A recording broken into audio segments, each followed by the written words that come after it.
je disais que la dernière fois quand j'ai parlé, il y a longtemps, c'est après une victoire de l'OM, j'avais dit que Tudor était moins inspiré.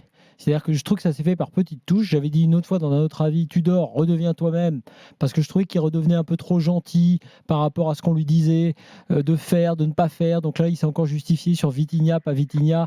Je pense quand même qu'effectivement, il a joué beaucoup avec le même 11.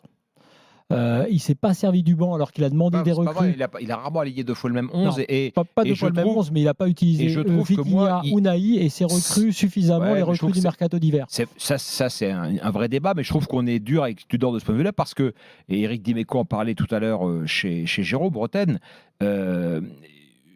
on a aussi vu Tudor X fois dans la saison changer quasiment l'équipe à la mi-temps, quoi, et les réveiller de façon spectaculaire. Il l'a fait en cours de match, etc. Parce que, par exemple, Après, il se trompait dans des compos de départ. dans sa tactique de... C'est pour ça que je suis moins inspiré. Et oui, Alors, Gendouzi, par exemple, n'est pas bon. On ne savait pas pourquoi il jouait. mais moi, je continue de penser quand même que le problème qu'il a, c'est qu'il manque de talent et que il essaie depuis le départ de compenser ça par un style de jeu, par une énergie, par une dynamique, mais le talent est pas là. Le talent est pas là. Mais tu vois, J'ai regardé cet après-midi, pardon Flo, enfin vraiment un ami cher m'a envoyé le classement des créateurs de Ligue 1 en quelque sorte, des joueurs qui font le plus de différence par la passe ou par le dribble. Il n'y a pas un Marseillais là-dedans. Dans les 30 premiers joueurs. C'est sûr que si tu mets Malitovski et Unai sur le banc, le seul, c'est Sanchez. Non, mais par exemple, un joueur comme Under, j'en ai parlé hier soir, qui est installé titulaire, qui est un joueur qui a coûté cher, qui a un gros salaire. C'est Phillips, Under. Under, c'est un fiasco total. Et c'est exactement le type de joueur dont l'OM aurait besoin. Oui, mais tu vois. Et Gendouzi, sur le plan offensif, c'est pareil. Là, lui, il a des excuses qu'effectivement, c'est pas son poste. Ouais, mais tu vois, là où moi, je suis pas d'accord sur ça et sur l'analyse de Tudor. C'est que c'est la preuve par l'exemple négatif, c'est-à-dire qu'il peut jouer, il ne les met pas en confiance, ces joueurs créatifs. Je pense Malinowski ou Naïm, même si Malinowski a plus joué, et même Vitinha. Je pense que Vitinha n'est pas aussi mauvais qu'on veut bien le dire maintenant, mais il a compris qu'il n'avait pas la confiance de son entraîneur. Ce qu'a fait Hez quand ses cadres ont été moins bons, c'est-à-dire Openda, une tout petit creux en février, janvier-février. Il a intégré Sotoka aussi, Seko, Fofana était un peu moins fort. Il a intégré comme s'il faisait partie du groupe à la même valeur, ce qui n'était pas vrai, pas le cas, et les Saïd et les autres qui ont pris place, ce qui fait que tu as un groupe élargi aujourd'hui où tout le monde se sent concerné. Moi, je pense que Tudor n'a pas fait ce job-là, c'est-à-dire ce job à l'entraînement, y compris d'intégrer suffisamment les gars pour leur faire comprendre que oui, à tout moment, ils vont pouvoir être décisifs, importants, contre Annecy en coupe. Attends, mais qui n'a pas été intégré? Unai et Vitinha. Non, ne me dites pas le match qu'il est blessé. Non, je l'ai dit au moment où il était en pleine bourre, il a fait des entrées canons et il rentrait 10 minutes. Non, mais il quels sont les joueurs que Unai et Vitinha ont été achetés. Unai, on l'a pas beaucoup. Unai en pleine bourse, pour moi, un joueur en pleine bourse, c'est un joueur qui enchaîne 10 matchs de bourse. Il était en pleine bourse au Qatar. Mais non, mais les gars, vous êtes gentils. Il le mettait remplaçant, il faisait entrer 10 minutes. Et il peut pas enchaîner 10 matchs de suite si le gars le met jamais titulaire. Donc, on demandait des créateurs, des créatifs, joueurs offensifs. Sanchez a réclamé. Peut-être même, moi je pense pas qu'il ait réclamé d'ailleurs seulement quelqu'un pour jouer avec lui devant. Je pense que Sanchez pourrait reculer, c'est derrière deux joueurs, peut-être même Under et Vitinha. Ça n'a pas été tenté. Alors je vais pas me mettre à la place de Tudor, peut-être que lui à l'entraînement, il voit des choses qu'il se dit c'est pas possible. C'est pas une des raisons du problème de Marseille. Quand vous regarderez la saison à froid, quand vous regarderez la saison à froid de l'OM, peut-être que vous vous direz, évidemment, comme il y a zéro talent, lui, il est talentueux, Sanchez. Donc évidemment, il ressort du lot. Mais moi, je trouve que c'est pas suffisant. C'est pas suffisant. Hicham, donc du coup, tu penses que Lens va finir devant? C'est la dynamique, là. C'est même pas l'histoire des matchs qui restent, c'est la dynamique. Ils sont sur une bonne dynamique. On sait tous que le sprint final, c'est une histoire de dynamique. Stéphane, je suis pas d'accord. Finit devant, avec les calendriers, c'est intéressant. T'as raison, Hicham. Mais tu sais, Hicham, attention, parce que samedi, moi, j'ai donné mon avis, donc je le conserve, mais samedi soir, PSG balance, Marseille bat 3. Marseille repasse devant Lens. Donc, depuis le début de saison, je t'expliquais, c'est un mano à mano permanent. Il n'y a jamais d'écart entre les deux. Donc ça va être comme ça jusqu'au bout. Ça va être intéressant de suivre ça jusqu'au bout. Maintenant, Lens gagne face au PSG. Tu as toujours tes 2 points de retard. Tu as toujours, tu sais pas ce que tu vas faire à 3, à domicile 3. Ils sont revanchards. On entend quand même, 3. Tu sais combien ils ont pris de points? 3 sur la phase retour. Mais c'est pas ça, Stéphane.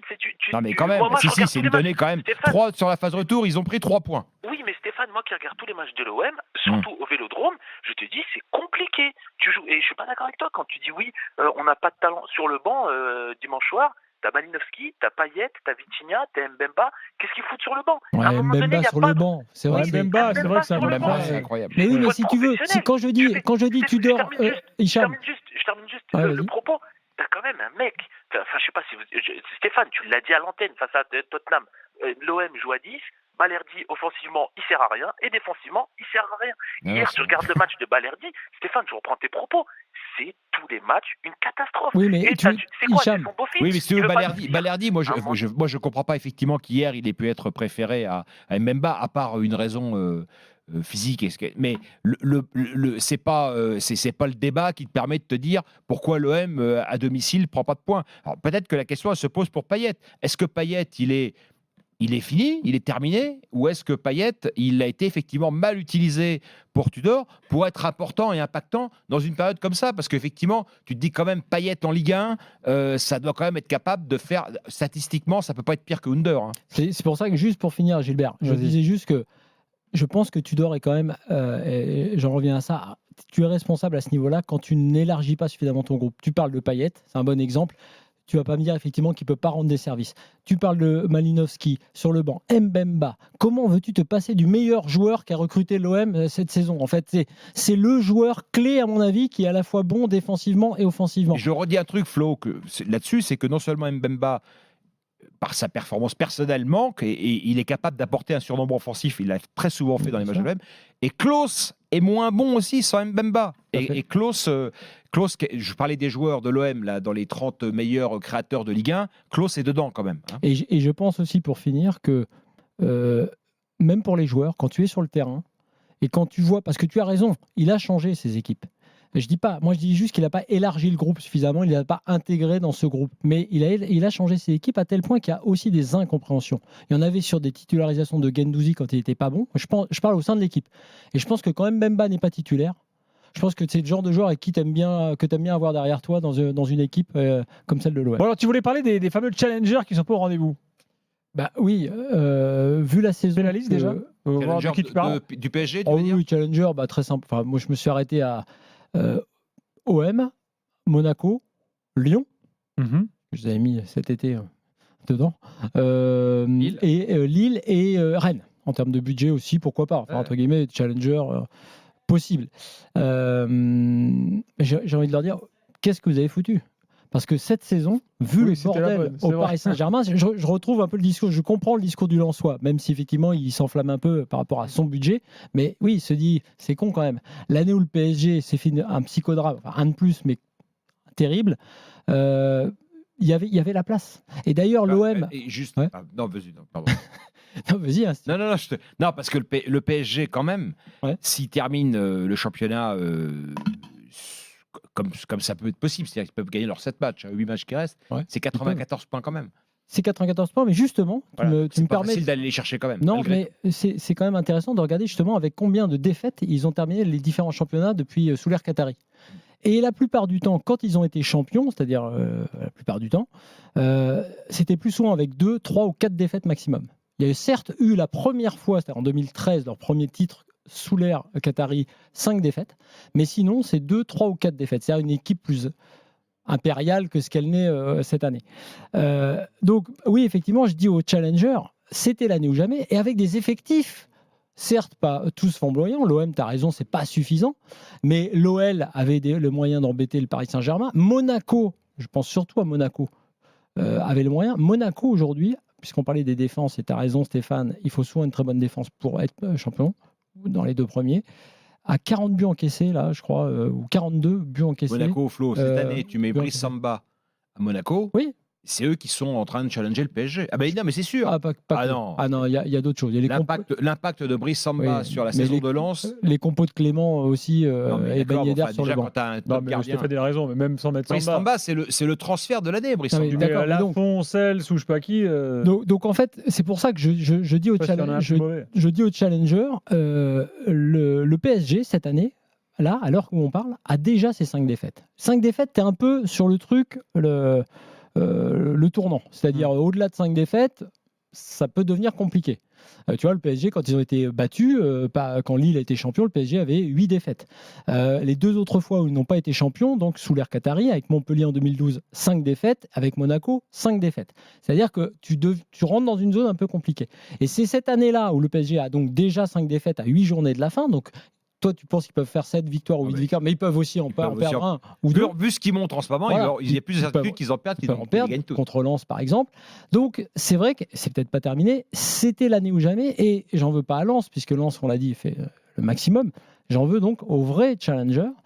Lyon, Monaco, Marseille, Lille et Rennes, qui à plein de moments ont raté des occasions, qui n'ont pas, y compris même au mercato d'hiver, par exemple, mis la gomme à un moment donné. Tu as l'impression que parfois, le PSG avait fait comprendre à ses challengers que c'était déjà perdu. Tu as l'impression qu'ils jouent la 2e place trop rapidement. Je pense que les gros clubs français n'ont pas saisi à quel point le Paris Saint-Germain n'était pas assez bien organisé pour s'assurer un titre de champion. Le PSG n'est pas le Bayern, et même le Bayern de Bundesliga est challengé assez régulièrement, même si c'est souvent eux qui finissent premiers. Et les autres clubs français devraient profiter de ça, parce que quand le PSG aura décidé, pas demain la veille, mais bon, aura peut-être décidé un jour de s'organiser correctement, ça va être beaucoup plus compliqué, parce qu'avec les moyens qu'ils ont, normalement, ça devrait être plus compliqué. Donc, si la Nasser se décide, comme cette semaine, à être à Paris plus régulièrement, ça va changer. Peut-être, mais je suis pas sûr. Si Nasser reste, c'est pas sûr. Donc voilà. En gros, ouais. En gros, le PSG. Nasser à rien deviendrait Nasser à quelque chose. Nasser à tout. Nasser un peu à quelque chose. Donc voilà, je dis au challenger de PSG, c'est pas terminé, mais c'est déjà un peu tard. Une année où le PSG a 5 défaites à 8 journées de la fin, c'est le signal d'un PSG qui va pas bien. Et surtout, c'est même pas seulement les stats.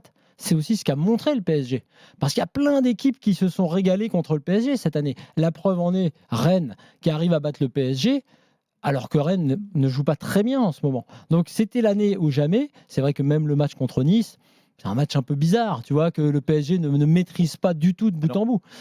Donc c'est une année où tous les matchs du PSG contre n'importe quel adversaire, je vous rappelle les matchs du PSG contre Strasbourg, contre Reims, contre Brest, où les Parisiens s'en sortent globalement pas mal. C'est quand même une année où ils ont été faibles très souvent et où il y avait le moyen d'aller chercher le titre. Alors que là, ce soir, on le dit, 6 points d'avance à 8 journées de la fin. Certes, Lens y croit un peu, mais les gros, en gros, enfin les vrais gros, sont pas trop là et c'est une vraie déception.